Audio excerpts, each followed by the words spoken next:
Is your legacy timeshare resort suffering from attrition of owners? Are you relying on rentals more than annual HOA fees to make ends meet? Well, maybe you're seeing some more trouble off on the horizon as your property and your owner base continue to age. Hello, I'm Sharon Scott Wilson with Resort Trades, the Timeshare Industries Learning Center.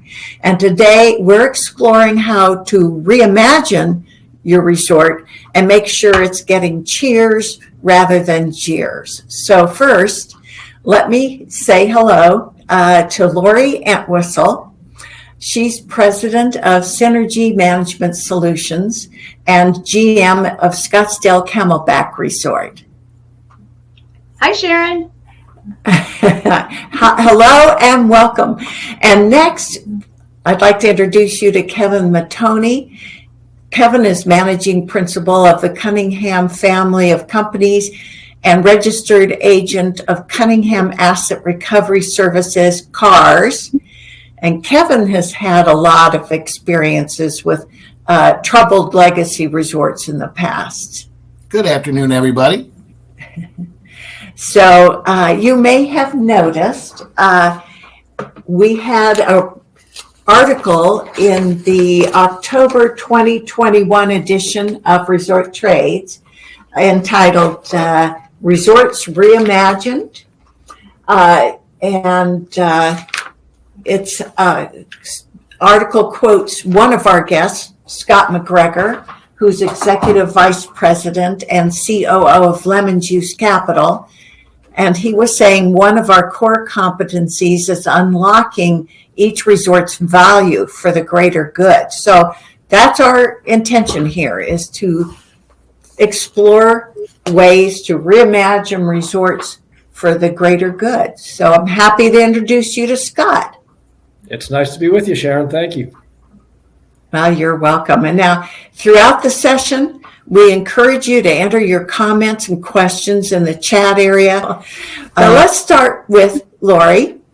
Scottsdale Camelback is a perfect example of a resort's leadership being proactive and considering options before starting to experience any financial distress, not waiting until there's trouble to seek a solution. So would you briefly describe what's going on at Scottsdale Camelback today? Sure. Thanks, Sharon. I appreciate you inviting me to the panel. So Scottsdale Camelback will actually turn 40 next year. And like many successful legacy companies, we have evolved. And our evolution has been very deliberate. What I mean by that is we know who we are and we know where we're going, I guess is the best way to put that. There's a lot of shiny objects out there in the vacation ownership world. And it's important to know what's out there so that if something will work for your property, you're aware of it. But more importantly, it's important to know who those companies are and who you're choosing to partner your property with. We're particularly careful when we get involved with other companies, and several partnerships recently have proven to be extremely successful for us. The first of those, and so the resort, as you mentioned, is financially sound. We've done a lot of good things. We've made a lot of right decisions over the years. I give a lot of credit to my board for that. They are always very open, ready to hear about new programs out there, new software, etc. And with that said, we're still tackling the owner attrition issues that every resort is tackling when you're 40 years old and your owners were 30 or 40 when they purchased. So we were slow to step into different models of timeshare. We are a fixed week, fixed interval, the simplest of all models, and that has worked for us. However, as I said, we needed to evolve and to embrace some of the new consumer demands that are out there. And so during the pandemic, we partnered with Lee Johnson, Premier Resorts Group, And Lee is basically our exclusive real estate partner on site. He is selling fixed week ownership as a resale. He's also doing membership, RCI Point membership through a trust. And he and his team, I am very comfortable with turning my owners over to. I simply don't have the staff or the sales expertise to do that in-house. So it was a key partnership that has worked particularly well. Even during the pandemic, he was able to impact my financials in a positive manner. The second partnership is with Lemonjuice and Scott and his team. And Scott is kind of the frosting on the cake, if you will. So what we will be able to do is continue to offer everything that we have offered to our owners. The fixed week, fixed interval, if that works for them, terrific. If they're looking for a more flexible program, then we have the membership program they can get more information on. And then a third option that really will bring us into big boys arena, I guess, if you will, and that's the solution of whole ownership. And it makes perfect sense for this property because we are in a situation where we don't need to completely revamp the entire property. We're looking to put 3 different models that work harmoniously together on one property with one team, and looking for some professional expertise to do that. So I can't think of a better way to segue to you, Scott. That's where we're at the resort, and we're looking forward to the next X amount of years. Well, as are we, and I can safely say I've never been called the frosting on the cake before. So thanks for that too, Lori. I was going to ask, what can the association do to help current owners who may not want to remain involved with the property? And what is your approach to assisting legacy resorts in these situations? Well, one of the important things that Lori said was that there are a lot of people out there, a lot of companies out there, a lot of options out there. And what sometimes happens in these associations is they make a quick and sometimes short-sighted decision that they think will resolve whatever problem they're facing. And what we try to do is go in and first find out what are the issues, what does the board and management feel the issues are, and what would they like to see happen. Then we'll take a look at what is really possible. We obviously need to review condo documents, state laws, and we'll take a look at what is truly the delinquency rate, things like how are the owners using the property. There are destinations such as, we'll just pick on Orlando, where exchange is a primary reason for ownership, whereas if you go to the beaches, the owners have a predominance of using the property. And then there are properties that might have as much as 50 or 60% rental activity, whether the fees are being paid or not. So if the management and the board will avoid taking a short-sighted, quick decision and take a look at their problems and let someone assess, then you can start looking at what the options are. In Lori's case, it sounds to me as if there's a decision was made that they're going to be what I call a multi-purpose property, a multi-use resort, in that there'll be timeshare and home ownership, so that the timeshare owners who enjoy their ownership and find value remain, and the financial problems of dealing with a delinquent owner are mitigated by selling the unit, and quite often those units are second home or vacation rentals. So that's a terrific answer for an aging resort that has some financial concerns possibly, but still has viability. We've run into resorts that really cannot stay a timeshare resort, and the entire property has to be reimagined. So our way of going in is to find out first what the management and owners want to see happen, what the issues are at the property, and what the options are according to their documents and according to the state laws, and then present to them a couple of paths where possibly they have whole ownership units like Gloria's going to have. Possibly they offer different timeshare products to their owners that want to stay in a timeshare vacation. It really depends on the property. And Kevin, I wondered also, what role do the exchange companies play? Well, the exchange companies can play a very a material role if you invite them in. I've seen too many of them that forget about the exchange companies.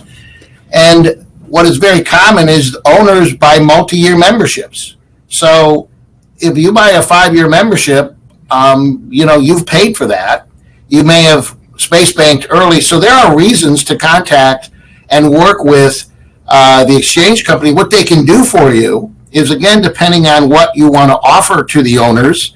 If it's a different type of a vacation product, both exchange companies have, both primary exchange companies, RCI and II, have things available for your owners so that they can continue on with some form of vacation ownership or access to this inventory, and they don't necessarily lose out on the membership that they have.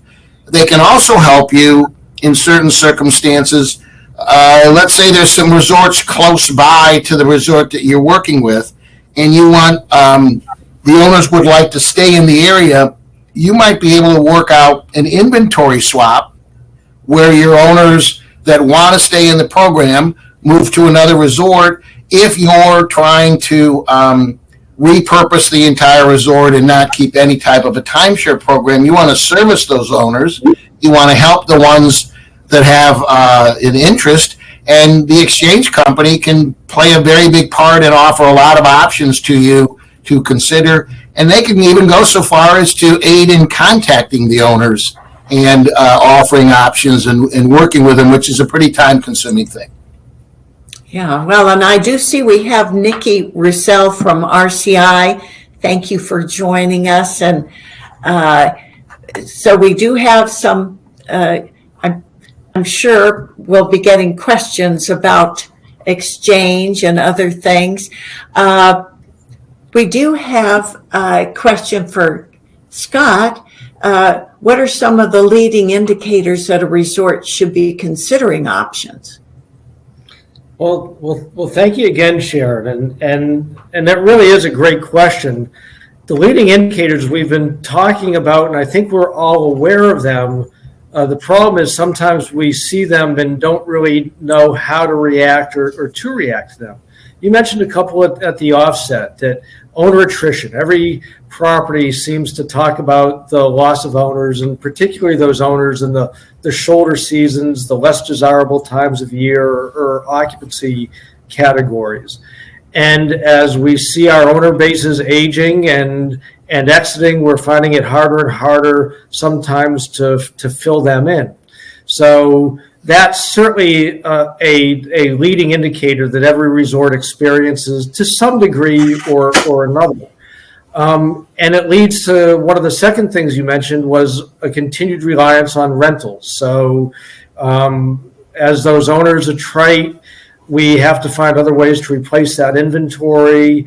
It may be a combination of increasing maintenance fees, and anyone that's ever sat on a board knows that there's always that pressure to try to keep maintenance fee increases to a minimum. So we have to look to owner or to rentals to start filling that income. And fortunately for the last year or so, for a number of reasons, rentals have been terrific, and a lot of resorts have been able to see almost a full replacement of lost maintenance fees from that rental income. But there's a couple concerns I think that masks. One is things change, and if that becomes something that you rely on and the rental market changes for whatever reason, even if it just goes back to normal, because right now we're seeing a higher degree of travel in some segments. When that changes, all of a sudden something that we're relying on isn't there any longer, and we're scrambling to find a solution. But the other thing that it really masks is that every week that's being rented, to me, is a story of a timeshare owner that isn't there anymore for some not good reason, that they were unable to keep up and pay the maintenance fees, and they left. Maybe the owner passed away and the heirs didn't want to pick it up. So to me, one of the things that we have to keep in mind is, even though that rental income may be a good alternate source of income to the maintenance fee, it wasn't what the property was designed for in the first place. And we have to remember that every one of those is a story of a timeshare owner that's no longer paying the maintenance fees on those weeks, and ask ourselves, how can we overcome that and make sure that's not happening to more of our owners, as it inevitably will over time. You know, another thing then that resorts do is they start, and it's very common, every resort maybe starts charging a fee to their owners that want to exit. So if you can't pay your maintenance fee any longer, we don't want to just open the doors and tell you that you don't have to. We have an obligation to the people that are still paying maintenance fees. So we start charging the fees to the owners. We justify that as putting money in the bank to make up for that lost maintenance fee, but we are creating a barrier to exit for those owners that don't feel that they have a really good solution. And so as those indicators start appearing, we see them at virtually every property. We have to start asking ourselves, what's the solution? As Kevin described, every single resort is different. The options available to every resort is different. There is no one right answer. And that's why we've really valued and appreciated the relationship with Lori and Scottsdale. I mean, Scottsdale's it's an iconic property. It's a fabled property in a beautiful location, terrific facilities, terrific infrastructure, financially healthy. And yet Lori and her board were trying to look over the horizon a little bit and understand that things may be great now, but they're not always going to be like that. I mean, every single business in the world changes. The customers change, the competition changes, the technology, the environment, all of those things are changing. So Lori and Scottsdale are an example of an organization that are trying to look around the bend and prevent those issues by thinking forward. She brought in, as she described, sales, and sales is a very important aspect, but it's not something that's achievable at every property, or not achievable maybe at the scale that you need. So when we started our conversation with Lori, neither she or we had any preconceived really idea of what the solution might be. We had some ideas, certainly, through experience and just through conversation. But we really enjoyed the beginning, the conversation that we had with Lori and her board about what we could do to make Scottsdale Camelback as vibrant, 5 years or 10 years from now as it is today. And it lends itself to the solution of a whole ownership component. And that will be really exciting there. It will add a premium rental component to that property. It provides another form of ownership. A lot of those owners may be considering a point in their life where a whole ownership condominium in a great destination like Scottsdale is a nice thing to have. Obviously, we're in a great real estate market, especially in resort areas. So it took some time and some conversation, but now you've got a property that is thinking ahead, thinking forward, looking at those leading indicators and coming up with a solution before it becomes a problem. Well, I imagine that this conversation you had with Lori and her board probably commenced a few years ago. It's probably quite a process. And you and Kevin mentioned that y'all are also just finishing up work on a project in Southeast Florida. So I wonder everything's different, right? So how do you go about doing your due diligence when you come onto a property? And when does Kevin get involved? And when does Lori get involved? I guess is my question. So I'll take the first stab at that, and probably it starts with Lori, right? It's going to start with the person closest to the property and closest to the owners and closest to the board of directors. I mean, these are communities. The property is a community of the owners, and it's got its board, elected board as leadership, and the resort manager's role is obviously to help take the vision of the board and to give them options and to communicate that with the owners and communicate back to the board the feedback that they're getting from the owners. And we can't, I think, overestimate the value of owner communication and asking what they think and listening and not just marking it down, but really listening to what your owners are telling you. So it definitely starts at the property, because that's the entity that knows what that community is, what that owner base is like, and probably can imagine some of the best outcomes for the property. Kevin gets involved both in his management and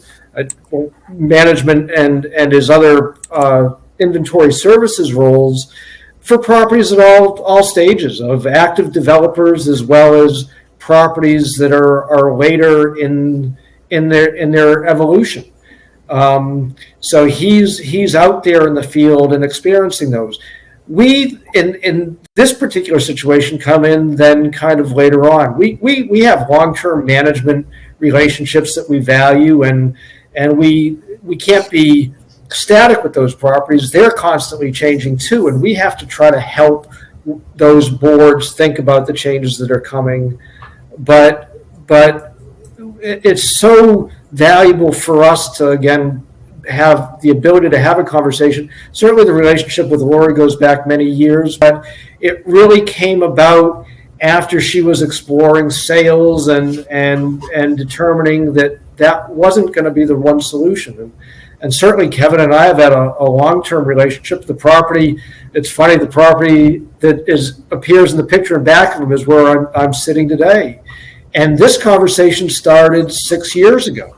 And this is a property in a hugely desirable destination, but 6 or 7 years ago was a time when it had an increasing amount of unsold inventory just due to certain characteristics of the property. A sales program just wasn't going to be the final solution.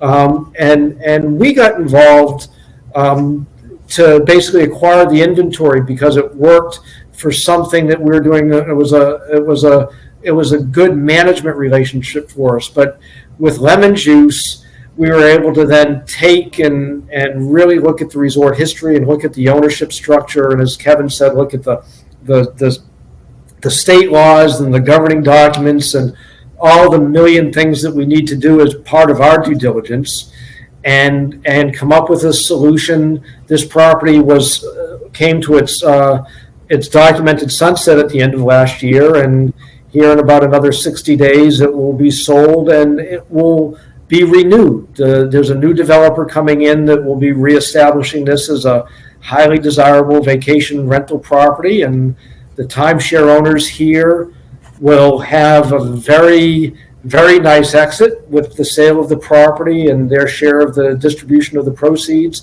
And I suspect a lot of those will become customers of the next owner of the property. So it is a long-term process, and you have to be thinking ahead. And it does take all sorts of people, but it certainly does start at the resort level with the manager and board to start asking those questions. Well, I did have also a question for Lori. You, Scott, mentioned owner communications, and I would imagine, I remember, Lori, you and I have known each other for quite a few years, since the days of Jerry Sykes, and I wondered, what can you tell us about how you approached the owners, and did you have any issues or pushback? Tell us a little bit about that part of the effort. So we are just beginning that phase, to be honest, Sharon. We, in this newsletter, which will accompany the assessment statement, oddly enough, will be a fairly long letter that is not what you do when you do owner communications, is send a long letter, but that was really the only way to really outline where we're at and where we're going. Once again, you know, it really always does come back to that. And Lemonjuice has been particularly helpful in owner communications, giving us a good outline for talking points. They've developed a platform with which we could conduct a survey online, and so we can see those comments in real time, know who they're coming from. All of those things are really important, but a strategic owner communication, I think, really is super important. I'm going to begin to meet with the owners when they come to join us next year for their ownership week. My season really starts in January. So I'll begin to see them, and I assume I will have lots of questions, and I will have to go into more details with them. But again, it as an on-site manager, it feels great to know I am offering a program that is absolutely above reproach. This is going to work for everyone, not just a certain small group of individuals. It's going to work for all the owners on a resort-wide, because all of the options are still available. And that doesn't happen very often. Normally, you know, you pick and choose, and sometimes those programs work and sometimes they don't. And I really feel confident with this new option that we have, just like I did with the membership option.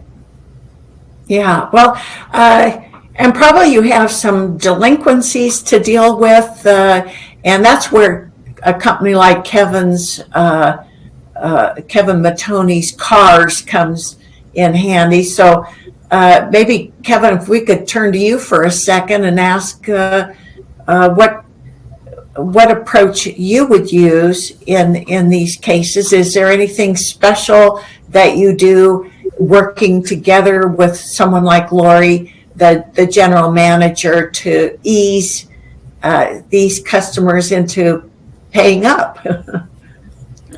Well, it depends on the location, the state, and the rules. But again, it does start with the board and the management entity. The way that one of my companies might come in, and we are full service where we do property management and title work and foreclosure work and sales and rental work, brokerage work. So and we have a title company. So what happens is we are generally contacted by an association, and possibly they're looking for assistance in sales. Like Lori said, she didn't have the staff or the expertise. We've encountered associations that thought that their inventory couldn't be sold because people didn't buy timeshare anymore, and they were rather surprised when we told them that really isn't the case. And then another way that they may come to us is we specialized years ago, and we formed a company called Cunningham Asset Recovery Service, that's CARS, where we go in and for one low fee with no hidden fees, we do non-judicial foreclosure on delinquent files. The reason we started this is we couldn't find lawyers who were willing to do this work. They prefer judicial foreclosure, which is much more expensive, much more time consuming, and the profit motive wasn't there. So we needed to do it for our own resorts, and we then expanded. So we're coming into a resort, we're invited in either because they want sales, rental help, or they want help with their delinquent accounts. Once we start doing that, we generally are asked, well, what about this and what about that? And it may end up turning into a much a bigger partnership. But basically, we'll go in, we'll show them how they can recover their inventory in most states. Most of the states that have timeshare have a pretty good non-judicial statutes, not all. We'll explain how that works, what the time frame is, what the costs are, how they can recoup that through sales. So generally, we go in that way. It could take anywhere from 4 to 6 months to foreclose on files. We take a look at their budget to see how many they want to start with. Quite often, they want to start with a small number and experience working with us and see if everything we say actually is going to happen. Some start with hundreds and hundreds of files. And then, you take a look at their sales operation, or why do they want to foreclose on the inventory? What is their ultimate goal? Are they going to be going in a new direction? Do they have a successful sales program? How are they handling rentals? Have they formed a trust? Things of that nature. But initially, we're going in to really resolve delinquency, either through non-judicial foreclosure, if they already have the inventory, then through sales. And then if the property, we've seen properties where delinquency is over 50%, something more needs to be done than just a sales program. If they're that delinquent, you probably have deferred maintenance, you probably have assessments to be considered, and that's when you start. Really, the board should be looking at other viable options, whether it's taking some units the way Lori and Scott are considering. We're back to what I initially said. It depends on the location and depends on what the guidelines and statutes will allow and what the owners want to do. The reference to communication that Scott and Lori made, it's a little surprising sometimes when you walk into an association and they don't have owner emails. It's pretty easy to gather, and no better time to start than now.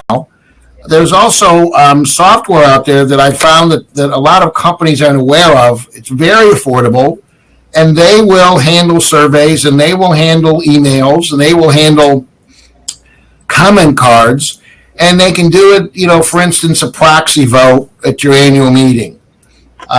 So many associations say we're having a hard time, and really only 15 or 20% of the members vote. There's a program out there that will continually email your owners until they do respond. And we have a little bit of a term for that, and I won't say what it is, but it's nothing to do with spam at all. But it has to do with nagging. Oh, okay. We nag the owners until they vote. There you go. Amazing. At every resort, we at least have doubled the number of owners, because you get an email, you tend to answer, a week goes by. But if you continually send that, and we will, in an annual meeting type of thing, it might go out once every 6 days. We continually send it until they vote. And then once they vote, they're off the hook. So little things like that will give you the gauge that you need for what your owners want to do. When Lori and Scott go to work on options and communicating to the owners what their options are going to be, there's a lot of information that you can gather through these surveys and through these emails, and you don't have to have 5 people monitoring this. You hire a company for a very affordable rate. It all can come to the general manager, and a spreadsheet will put it all together. So these things can be tackled even at the smallest resort with the smallest of staffs. Well, Scott, during your research and your restructuring phases, I imagine this place, you probably rely a lot on this type of software and assistance. And how do you connect the owners and your sales program? Well, nagging is really important. That's a great tool, and it really is important, because I think our owners can also become complacent. Maybe they get communicated with once a year at the maintenance fee bill, or there's a newsletter or something. But I don't think a lot of them really think that their feedback and their participation matters. And I mean, that's chronic. We see it, the participation in annual meetings. Fortunately, we've gotten some new tools that we've all learned in the last year or two to use online meetings. And I think that's actually helped with the engagement. Actually, I think it's helped considerably. But I still think that there's an awful lot of owners that are complacent because they don't feel that they have a voice. They don't feel that there's an option. And so it really is important that you don't just ask once. We try to go back and ask those questions or to nag. I think that's a really helpful thing because we want owner engagement, because you tend to hear, obviously, from the small community of people that have something to say. And I think many boards don't really hear the voices of their owners because they're not really asking for that type of feedback. So one of the things that we find the survey tools really, really important. And we use some technology. There's lots of technology, and Kevin's absolutely right. Budget should not be a reason not to communicate. These days, there's lots of good options, and they are inexpensive. We use it as part of our whole proprietary package because we're also building the title databases and all of this response so that we can build a proper strategy based not only on what the owners are communicating, but the status of each owner and their title status and ownership status, and knowing exactly what the issues are that we have to address. So asking the questions, asking them regularly, but I think then taking those results as you get them and publishing them back to the owners so that they can see that other people participated and that you're actually listening and maybe even trying to draw some conclusions. Once you show owners that it's not just a form they're filling out, but that you're really interested in what they have to say, they'll start telling you. And then you'll really start to be able to create solutions around what the majority of your owners want and need, and not that small vocal minority that we all tend to have. That tends to get sometimes louder, let's face it. Well, time is pretty much coming to an end, but I thank you all because you guys are what's good about the timeshare industry. And I know we've all been involved since the early 90s, and so we know whereof we speak. And I wanted to thank you for coming and sharing with our Resort Trades audience, and we'll be posting this, of course, on our YouTube channel as well. So I wanted to thank you all again, and if you missed any of our previous webinars, go to our YouTube /Resort Trades channel and help us continue to present these free events by subscribing to the channel, and enter your comments and share this with your other associates. Hopefully, the more connected we are as an industry, the better for us all. Rising tide floats all boats type of thing. So thank you again, everyone. Thank you, Sharon. You're welcome. Thank you. Thank you, Sharon. And Sharon, if I could, I think I do speak for I can't possibly speak for Kevin and Lori, but I think they would agree that any one of the three of us would love a phone call from somebody that just wants to ask a question. We have all been doing this for a long time, and I think the thing that the four of us all have in common here is we really do care about the industry. We love the timeshare business. We think it's a great way to vacation, and are proud that these owners have enjoyed 40 years or more of vacations. We want to see a good outcome for them. So I'd welcome a call, but I know both Kevin and Lori would as well. We'd love to talk to your listeners. Well, it sounds like somebody's alarm has gone off. So thank you again, Scott and Lori and Kevin. Appreciate you.